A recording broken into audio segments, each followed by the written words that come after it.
Hi everyone. So I am doing a couple videos today. Today I had my 40th book club meeting and it was really fun. And so I thought I would make a couple videos. I did one on my suggestions on how to run a book club, but also I wanted to do my top 10 books that you may not have heard of, because I thought that would be fun. So I'll get right started so it doesn't take forever. The first one is, it's called Red China Blues by Wong, and it's an amazing book. I love interesting memoirs about people, and Wong was a Canadian woman, diehard Maoist, and she was brought over to study at Beijing University during the Cultural Revolution, and then she ends up staying in China for the next like 20 years, and she sees everything to Tiananmen, and she has this amazing philosophical and like historical journey. It's a great read. It's really just, it flies by. My dad's not a great reader, and I suggested this to him, and he has like given it to all of his friends. It's that good. So I really recommend it. Red China Blues by Wong. And then another one that I love is called Incidents in the Life of a Slave Girl, and it's by Linda Brendt, or Harriet Jacobs. She has a pseudonym, Harriet Jacobs, and it's such a moving story about a woman who sacrifices everything to see that her children are freed from slavery. The slave owner is just a total beast, and true story. There's some people say, well, it's a combination of different slave stories, but even if that's true, it's like so amazing that any human being had to live the way that is portrayed in this book. And I love it. I think it is so beautiful, and it's not depressing. It's really inspiring and moving, and the message about friendship is one of my favorite parts of it. I love the ending. It just is so good. So then another one that's a little bit random that I love, it's called The Delicacy and Strength of Lace, and I'll have these all down in the comment section. It's by Leslie Marmon, Silko, and James Wright, and it's a short little book, and it's actually their correspondence that they had. They met at they're both poets, and they met at a poetry conference, and then they proceeded to write. She sends him a little kind of a thank you note, and they start this great correspondence, and it's not romantic at all. It's purely a friendship, which is a huge theme in my life, and so I love poetry, and I love, friendship's so important to me that I really love this little book. Another book that I love on the poetry vein, this is the Complete Poems of Elizabeth Bishop, and they are really beautiful if you like nature, if you like animals, if you like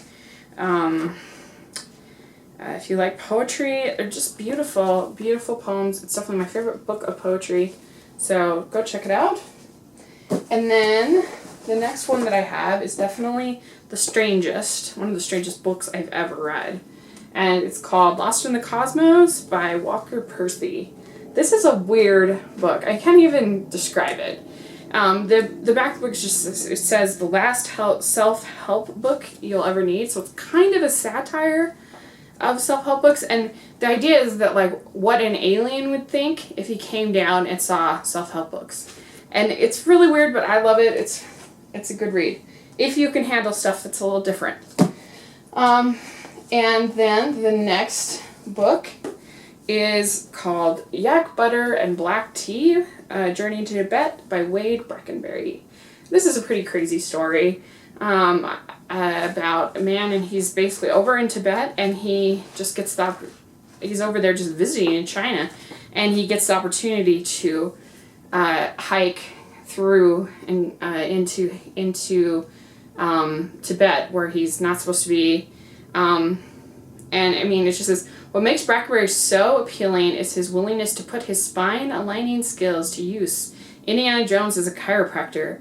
Whether hiking through the unexplored mountains or being held at gunpoint by angry Chinese police, Blackenbury goes where he wants to, no matter what. His adventures, quite frankly, scare the hell out of me.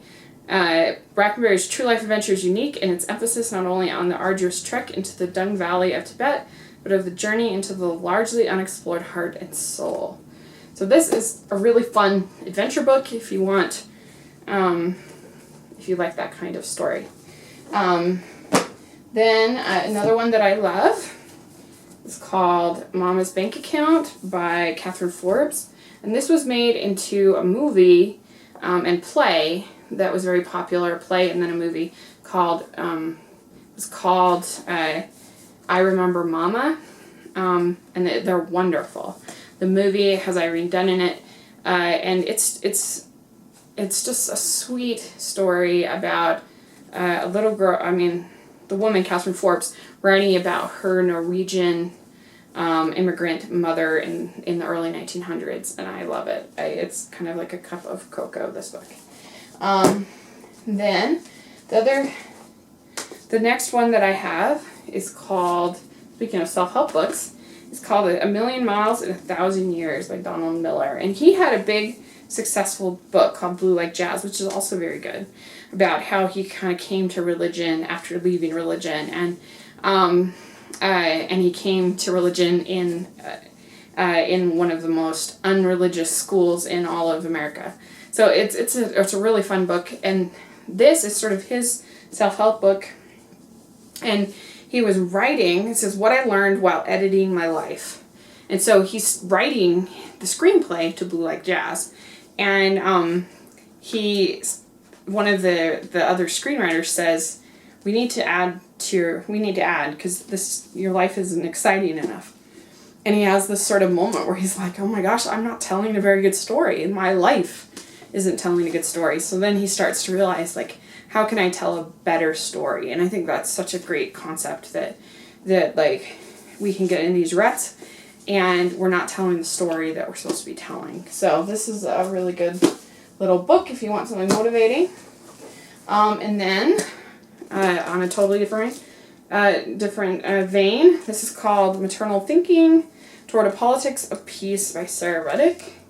And this is from my college days, so I have an affection for it. She's a Marxist feminist, but it's really good.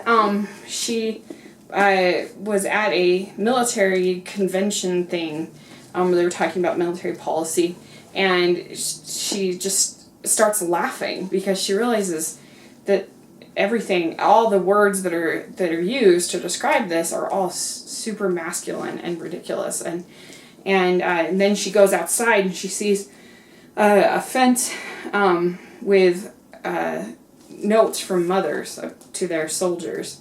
And so she starts thinking about maternal thinking and how that's always downgraded as being weak and feminine, and but it actually has real power. And it's an old book, so not everything is kind of current, but I think the idea is really solid and I love it. Definitely my favorite feminist book.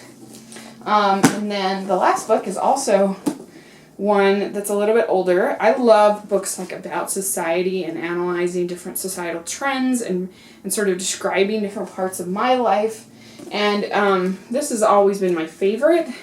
It's called The Great Good Place by Ray Oldenberg. And this was written in the 90s, I think 92. And he started to realize that every human being needs three places. That you have your home, your work, and the third place. And the third place was always a bookstore or a cafe or a pub or something like that where you could go and you could interact with the community and interact with people that were outside of your family and your work. And how that idea of the third place is being kind of homogenized by suburban America. And it's really good. It's really interesting, and it totally holds up to 2014, even though it's almost 20 years old. So those are kind of my suggestions for lesser-known books, and I'd love to hear if you've read any of these and what you think of them. So thanks. Bye.